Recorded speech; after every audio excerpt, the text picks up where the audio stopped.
Hello everyone, welcome back to own channel CBSE English Idharpreet. तो आज की क्लास में हम करने वाले हैं क्लास 12th इंग्लिश की poem that is my mother at 66 के एनसीईआरटी क्वेश्चन आंसर्स। तो पिछली वीडियो में मैंने आपको इस पोम के सभी जो है एक्सप्लेनेशन जो है स्टेंजा वाइज वो दे दी थी।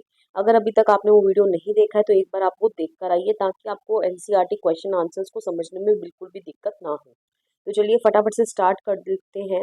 टोटल 5 ही क्वेश्चन हैं आपकी बुक में। तो फर्स्ट क्वेश्चन क्या है, what is the kind of pain and ache that the poet feels. ठीक है, हमें पता है पोएट कौन है, कमला दास है। तो वो किस तरीके का दर्द, ठीक है, पेन और एक जो है वो महसूस कर रही हैं। Okay, the poet feels the pain of separation and the fear of losing her ageing mother. तो कौन सा वो पेन फील कर रही है, पेन ऑफ सेपरेशन, दूर होने का दर्द, और उनके मन में क्या है, फियर ऑफ लूजिंग, ये इसकी दर्द को वो क्या कर रही है, महसूस कर रही है कि वो अपनी मदर को, एजिंग मदर को क्या कर देंगी, खो देंगी। When she looks at her mother's pale and lifeless looking face, she realizes that her mother is growing old and may not be with her for much longer.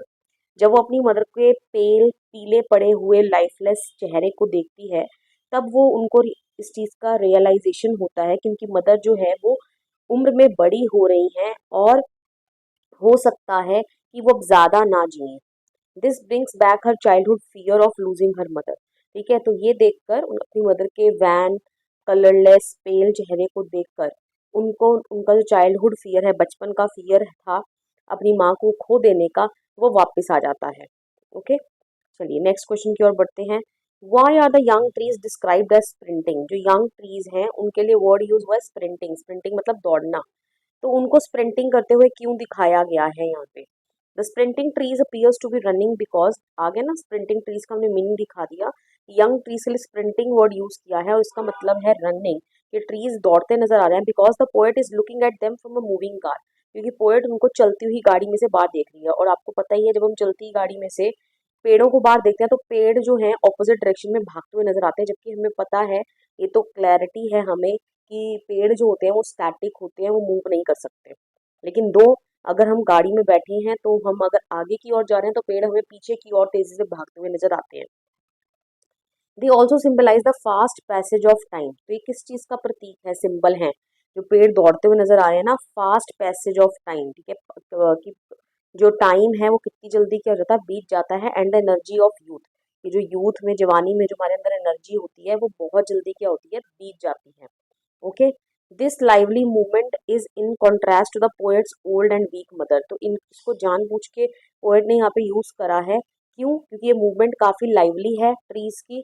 तो ये poet की जो मदर हैं, जो ओल्ड और week हो गई हैं, उसके कॉन्ट्रास्ट में है। कॉन्ट्रास्ट मतलब बिल्कुल उसके ऑपोजिट है। जैसे मदर तो वीक हो गई हैं, ओल्ड हो गई हैं, उनका यूथ चला गया है, लेकिन ट्रीज क्या हैं, अभी भी यंग हैं, ठीक है, लाइव हैं, एनर्जेटिक हैं, और वो तेजी से क्या कर रहे हैं, भाग रहे हैं, जो पासेज ऑफ टाइम को शो कर रहा है कि पोएट की मदर का भी जो यूथ है ना, वो इतनी जल्दी भाग गया।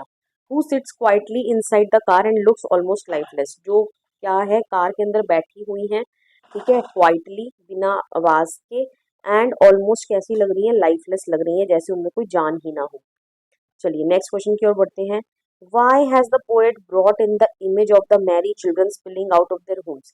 तो पोएट ने यहाँ पर पोम में merry children spilling out of their homes भी जो है यूज किया है।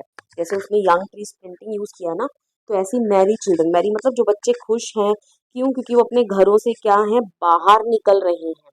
ठीक है, तो इससे पोएट क्या कहना चाह रहे हैं, पोएट ने इसको क्यों यूज किया है। ठीक है, the image of Mary children spilling out of their home shows, ये क्या बताता है, young happy and energetic children. ठीक है, मैरी चिल्ड्रन, खुश है चिल्ड्रन, तो इससे क्या पता चल रहा है कि चिल्ड्रन अभी क्या है, यंग है, हैप्पी हैं और काफी एनर्जेटिक हैं। Okay, they represent new life.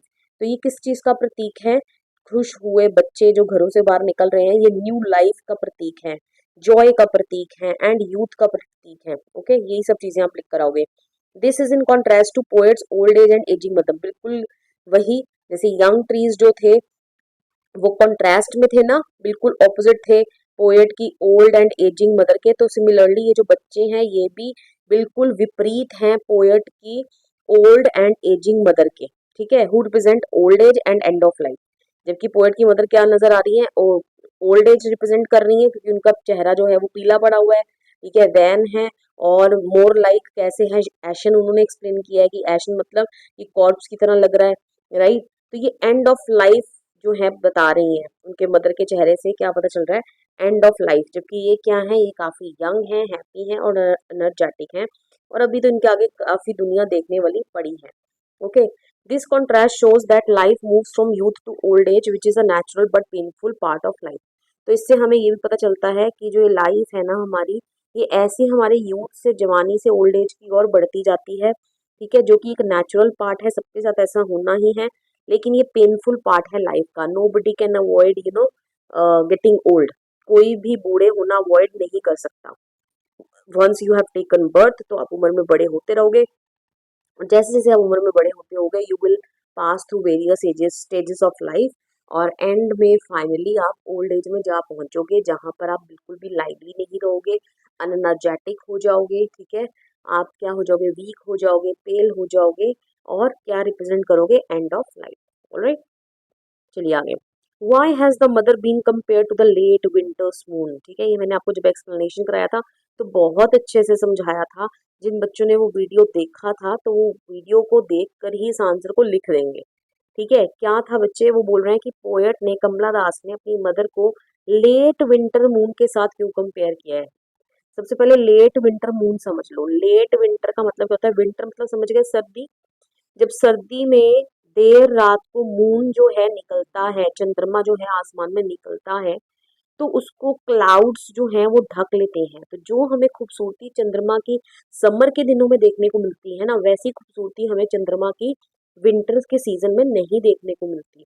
क्यों? क्योंकि जितना भी क्लाउड होते हैं, मिस्ट होती है, धुंध होती है, वो उसकी ब्यूटी को क्या कर लेते हैं, कवर कर लेते हैं, हाइड कर देते हैं। ओके, तो ऐसे ही पोएट की मदर है, ठीक है, जिनका यूथ जो है वो जा चुका है। ऑलराइट, चलिए देखते हैं क्या आंसर लिखोगे। The mother is compare to a late winter's moon because winter is a final season of the year, क्योंकि विंटर जो होता है हमारे साल का फाइनल सीजन होता है। हमें पता है फिर जनवरी जो नया साल हमारा आता है तो वो सर्दी के साथ ही स्टार्ट होता है, right.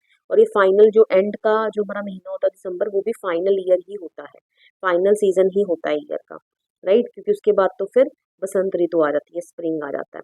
Alright, just as her mother is in the final stage of her life, तो बिल्कुल ये कंपैरिजन आप करोगे, जैसे विंटर क्या है, फाइनल सीजन है ईयर का, सिमिलरली मदर भी जो है अपनी लाइफ के फाइनल स्टेज में है।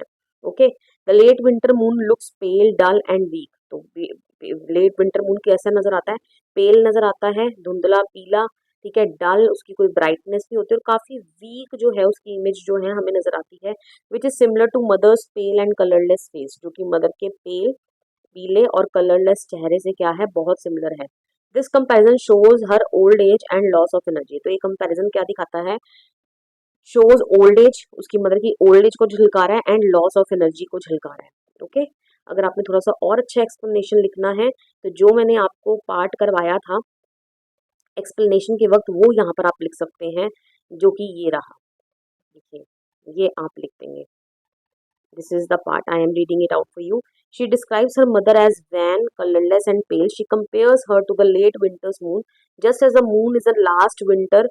Just ये रहा बच्चे, ये लिख दोगे आप, just as the moon in late winter looks dim and lacks brightness, जैसे कि मून जो है लेट विंटर में कैसा नजर आता है, डिम नजर आता है, उसके अंदर ब्राइटनेस की कमी होती है, बिकॉज ऑफ किसके कारण, मिस्ट और क्लाउड्स के कारण। तो मदर का फेस जो है ना वो सारा कुछ अपना ग्लो और स्ट्रेंथ ऑफ द यूथ जो है वो खो चुका है due to her old age. Okay, तो इसीलिए उसको लेट विंटर मून के साथ कंपेयर किया है, और एक पार्ट आप और डाल दोगे कि जैसे वो हमारा फाइनल जो सीजन है ईयर का, सिमिलरली मदर जो है वो अपनी फाइनल स्टेज ऑफ लाइफ में है। ओके, तो ये आप लिख दोगे, इसके साथ आपका आंसर हो जाएगा बिल्कुल परफेक्ट। ओके, मार्क्स कटने के चांस ही नहीं रह जाएंगे। नेक्स्ट क्वेश्चन की ओर बढ़ते हैं। What do the parting words of the poet and her smile signify, ठीक है, तो पोएट के parting word, parting words, parting का मतलब होता है जुदा होते हुए, जब वो अपनी मदर से सेपरेट होती है तो जाते हुए उनको कुछ बोलती है, ठीक है, तो क्या बोलती है, सी यू सून अम्मा, राइट, और उनके चेहरे पर एक स्माइल होती है, वो बोलती है ना, आई smile and smile and smile, ठीक है, तो उनकी जो स्माइल और उनके जो जुदा होते हुए जो शब्द हैं, ठीक है, इनका क्या महत्व है, क्या वो सिग्निफाई कर रहे हैं, ओके, क्या दर्शा रहे हैं। The poet says see you soon Amma and smiles while saying goodbye, ठीक है, तो पोएट के पार्टिंग वर्ड्स यही हैं, सी यू सून अम्मा।